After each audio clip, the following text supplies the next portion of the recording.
Praise the Lord, जय मसीह दी। आए दोस्तों, आज देखते हैं ज़बूर की किताब में से 23 ज़बूर और इसकी तिलावत करते हैं।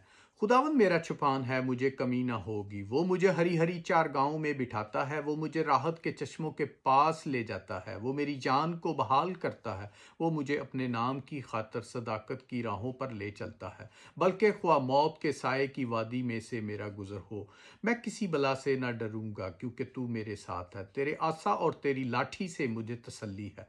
तू मेरे दुश्मन के रूबरू मेरे आगे दस्तरखान बिछाता है। तूने मेरे सर पर तेल मला है, मेरा प्याला लबरेज होता है। यकीनन भलाई और रहमत उम्र भर मेरे साथ साथ रहेगी, और मैं हमेशा खुदा के घर में सुकूनत करूंगा। पाक कलाम को पढ़े और सुने जाने पे खुदावंद आसमानी बाप की बहुत बहुत बरकत हो। तो दोस्तों, ये बरकती कलाम, ये सुबह का कलाम, ये सुबह पढ़ना चाहिए, शाम को पढ़ना चाहिए, रात को पढ़ना चाहिए। जब भी आपको टाइम मिले इसे कलाम को पढ़ें और दुआ करें। और जो इसे पढ़ेगा, इसे सुनेगा और दुआ करेगा, वो खुदा का फर्जंद बनेगा। ईमानदारी से चलेगा तो वो खुदा में तरक्की पाता जाएगा और वो फर्जंद बनता जाएगा, आगे ही बढ़ता जाएगा। Praise the Lord.